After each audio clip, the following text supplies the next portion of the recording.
Hey there, my name's James Kramer, and I've been invited today to discuss a little bit about my collection.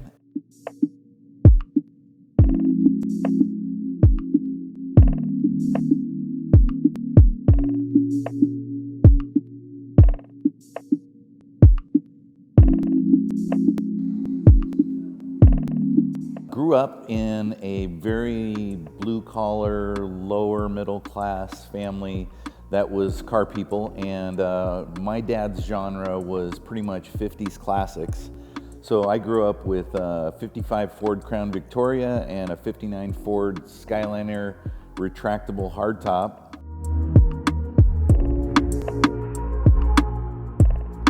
In high school, I had, a 68 Ford Fairlane, which I thought was pretty cool. And then I decided I didn't want to go the older route, so I went more modern, and I went from a Volkswagen Scirocco, to anybody that would know what that is, to Ford Escort at one time, which is really not impressive, but I was proud of. The first real pursuit of a car that I really had was I bought an 06 Aston Martin Vantage, which is ironic because I didn't really like it. And I went all over the board exploring things. I went from the Vantage to a 2009 Corvette Z06, and I definitely didn't like that, and I wasn't that route. I bought a 2009 Mercedes C63 AMG when it came out, and then I started to understand more about the kind of cars I liked, which was more refined but also classy and fast. In 2014, I bought a 2012 Lamborghini Aventador base model. And for any of you that have not bought an exotic car before, you don't go to a dealership and say, hey, I'd love to drive that. They don't, that doesn't happen. You kind of have to establish your credibility and be known. And so I bought this 2012 Aventador at the time for a substantial amount of money from where I'd been previously. And it was very weird to buy a car that expensive that I never even, sat in. I hadn't sat in one before, but I'd just seen them. So I bought that, and I remember the first time going from delivery of car, going down the trailer, backing out, and literally the guy has me sign, to receive it and give you the key. And it was essentially like anybody that's a parent, you get, you're in the hospital and you have your child, and that's surreal. But then when it's time to go and they discharge you, you're kind of like, really? You're going to give me this child and nobody's going to qualify me that I'm qualified to actually parent this child? And it was like that with the Aventador. They gave me the key and I was kind of like, wow, nobody even has qualified me that I know how to drive this thing or run it or anything. And so I was very paranoid for the first, few days. And then it got to the point where it was second nature, and people, like regarding this or something like that, you get to the point where it's just second nature and you're driving it just like, any car out there. From that first Aventador, I obviously really enjoyed it and got the bug, and my wife's super supportive, and my youngest daughter is also really a big fan of cars. And so I remember we went to this thing called Festival of Speed in North Scottsdale with the Aventador, and from there, then it was just kind of like, business continues to do better and you want to continue to, explore. So I went from base Aventador to Aventador SV Coupe to Aventador SV Coupe because I wanted comfort seats, and the first ones had race seats and they're very uncomfortable, to Aventador SV Roadster with race seats, to Aventador SV Roadster with comfort seats. So it's funny is I went base Aventador and then through 4 SVs. After the SVs, I then started expanding the Lamborghini collection, and I bought a 1998 Diablo SV Monterey Edition. They made only 20 of those cars.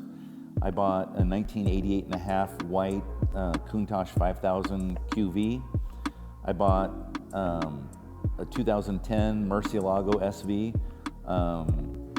And I bought a 2014 Gallardo 50th Anniversario manual where they only made 25 of those guys. So at that time, my Lamborghini collection was pretty rare. They made 500 of the SV Roadster Aventadors, 186 Mercy SVs, 20 of the Monterey Edition Diablos, and 610 of the Countach 5000 QVs, and 25 of the Gallardo manuals. I've kind of found, as this is constantly, you're going to get a pattern here, that my process is just a refining process of what I like. And so I determined that I liked all these cars. I didn't love really any of them. I loved the Aventador SV, but I wanted to move from what I liked to what I loved. And everybody that has followed me on Instagram has kind of said, well, weird that you went all Lambo to all Aston Martin, and it really isn't, it wasn't like I'm rejecting Lamborghini. It's that this car I'd seen pictures of, an Aston Martin 177, and I fell in love with it visually, but it was substantially, 4 times the price of anything else I'd ever bought,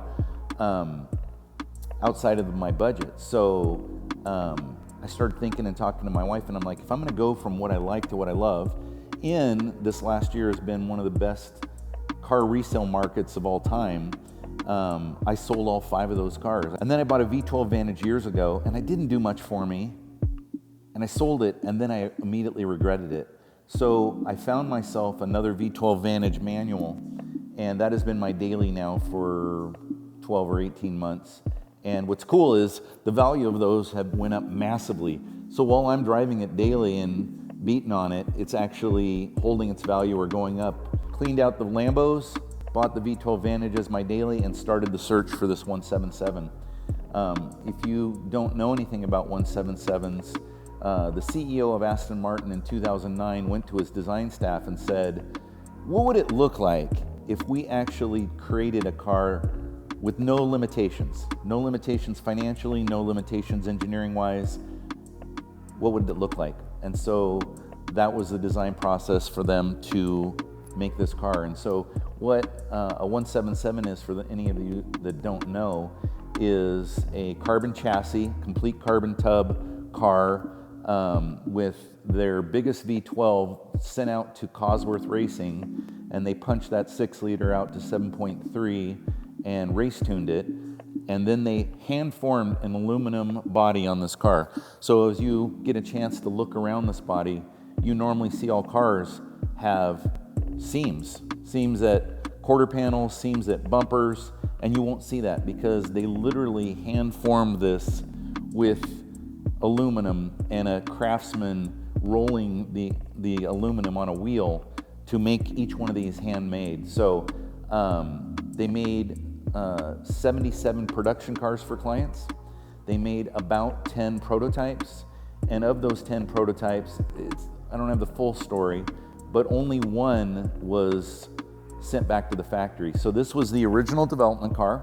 This went to Geneva Auto Show, it went to Monterey, it went to Richard Branson's SpaceX launch, it went to Goodwood Hill Climb in England, and then they gave it to journalists, and they beat the crap out of it in the desert, and then they sent it to a really cold climate, I think, in Scandinavia, and beat the crap out of it in the winter weather. And then when they were done, they were like, okay, what do we do with this?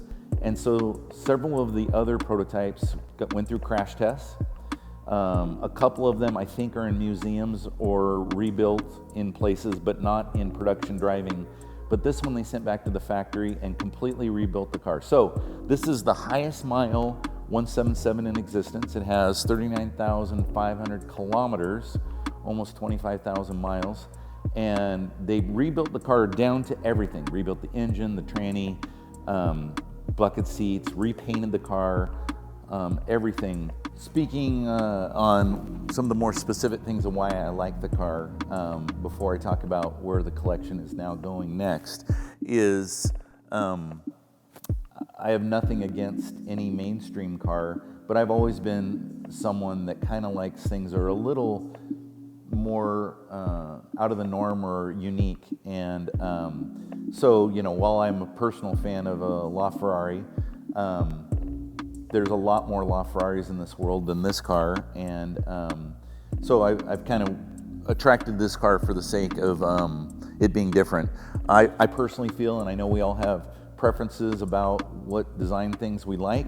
I think the back end of the car is probably the most beautiful back end of any car, as far as the taillight and no seams and everything.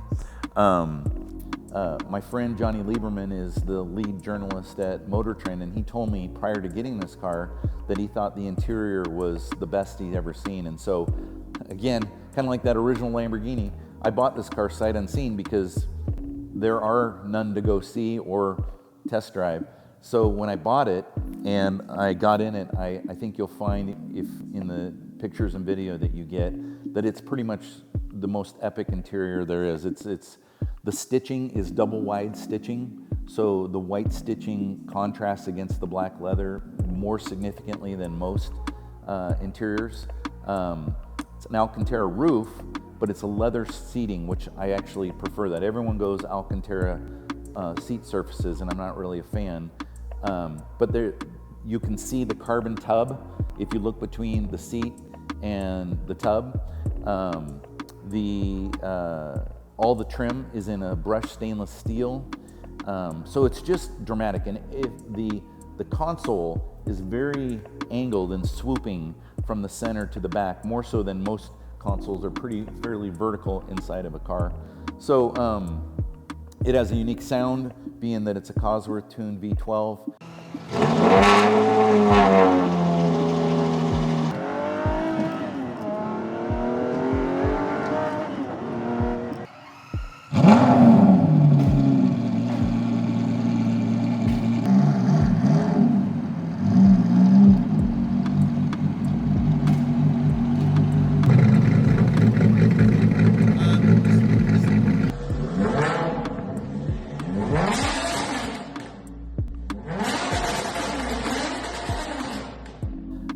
But I just found mostly, this car's a 2011.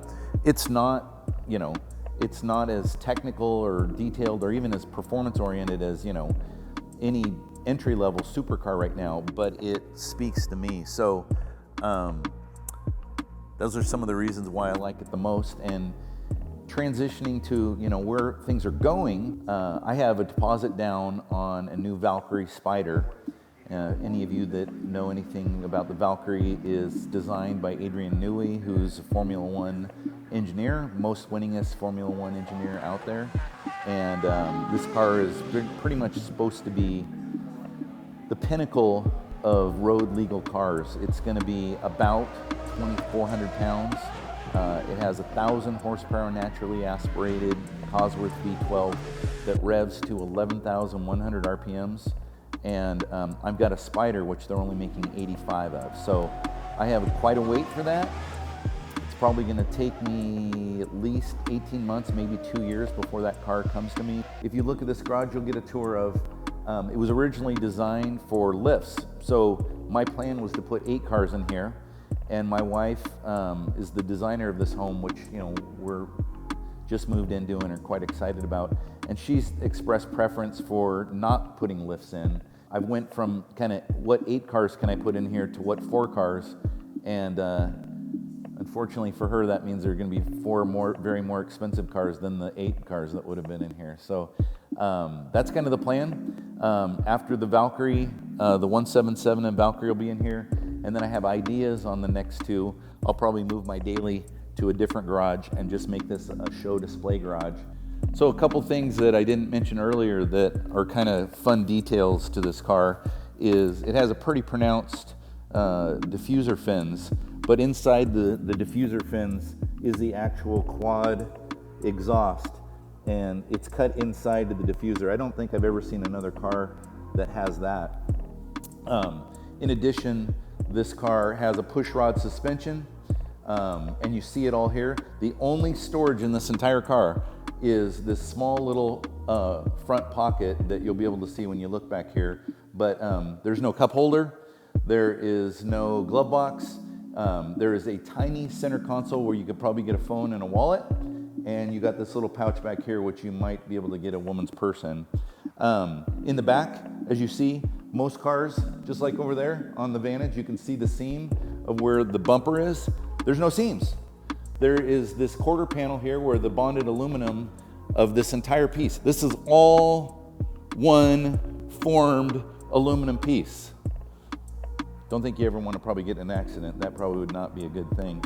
But but that's pretty impressive to me. The whole car is aluminum, and another of the forming here is this door is aluminum also, but every mirror you'll ever see on a car is mounted onto the door, and you simply would, undo it and you could remove this mirror. This is formed, aluminum formed into this door. It's all one piece. This mirror is part of this door. I don't know, it's pretty crazy to me. So it's also cool that the air was designed to be forced through the front bumper, and it comes in and is direct forced into the manifold, and then it has these vents here which get quite hot upon driving because it is how the car cools itself. So just a few of the details that make it a little bit more unique, in addition to the fact that it's it is what it is. So this is a 1985 Agostini Countach Jr. car. It is a 1/2 scale car. There's debate, two different details in there of how many were made, but the most common number is that there was 20 of these made. This particular one is the rarest of whether there was 20 or more than that made, as it was in the Tom Hanks movie called Big. Many of you might have seen Tom Hanks. He's playing piano with his feet on a full-size keyboard. Prior to that, you'll see that he plays laser tag inside the FAO Schwartz store in New York City, and they play laser tag around this car.